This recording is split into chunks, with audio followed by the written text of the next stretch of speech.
कंचन के बेटे ऋषि की शादी कहीं नहीं हो रही थी। एक तो ऋषि मोटा, ऊपर से कमाई भी कोई खास नहीं। लेकिन कंचन को तो शौक था मॉडर्न बहू लाने का, और उसे एक दिन ऐसी लड़की मिल भी जाती है। हमें तो आपका ऋषि बहुत पसंद है, लेकिन मैं आपको साफ साफ बता देती हूँ, मेरी बेटी के शौक थोड़े से अलग है बहन जी। अरे बहन, हमें सब पसंद है। आपकी प्रियंका जैसी लड़की की तलाश मुझे कब से थी, जींस पहनकर अंग्रेजी में गिटर पिटर बोला करे। अरे बहन जरा सुन तो लो, मेरी बेटी के शौक क्या क्या है। अरे नहीं नहीं बहन, बस लड़की को देख लिया तो सब कुछ देख लिया। आप ना शादी की तैयारी करो, और वो जरा सामान की लिस्ट भी दी है ना मैंने।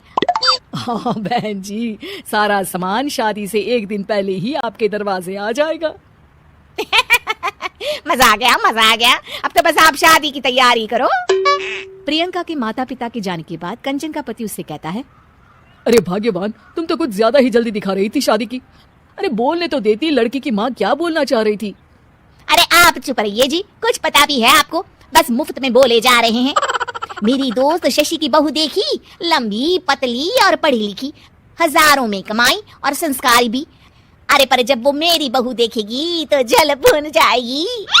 लेकिन तुम तो शादी ऋषि के लिए कर रही हो ना, या शशि के लिए?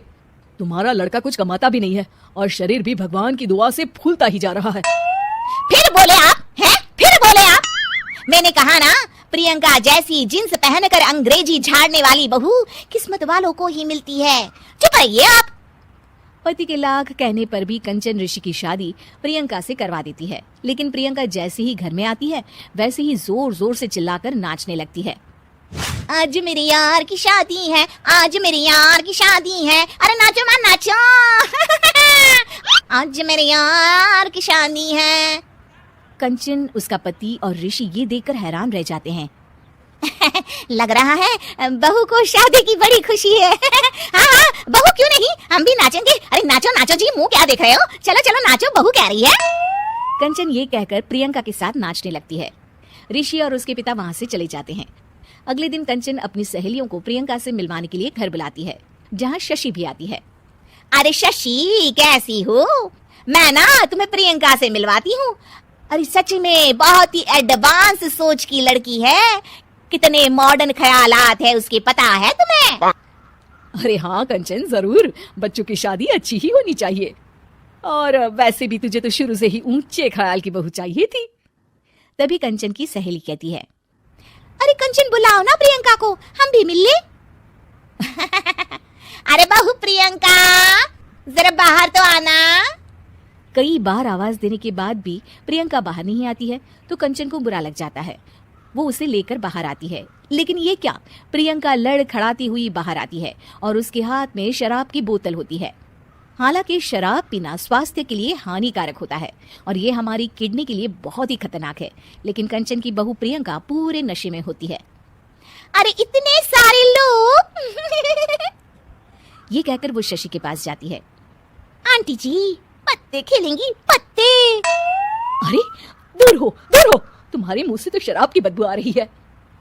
अरे कंचन, माना तुम्हें मॉडर्न बहू चाहिए, लेकिन आधुनिकता का मतलब ये तो नहीं ना। बुरा न मानना कंचन, तुम्हें पता था कि तुम्हारे बेटे की कमाई और शरीर दोनों ही ठीक नहीं है, तो तुम्हें उसी हिसाब की लड़की से शादी करवानी चाहिए थी। ऐसा कहकर सभी औरतें वहां से चली जाती है। तभी प्रियंका की माँ कंचन के घर आती है। अरे बहन जी, बड़ी चालाक निकली आप तो, बिना बताए अपनी पियक्कड़ बेटी मेरे लायक बेटे के गले में बांध दी। आय हाय, बड़ी आए बिना बताए। उस दिन जब मैं ये बात बता रही थी तो तुम तो सुनने को भी तैयार नहीं थी, अब भुगतो तुम। ये कहकर वो वहां से वापस चली जाती है। सबके जाने के बाद कंचन अपना सर पकड़ लेती है। हाय रे, आधुनिकता की अंधी दौड़ में मैं अपनी संस्कृति ही भूल बैठी थी। अब तो राम ही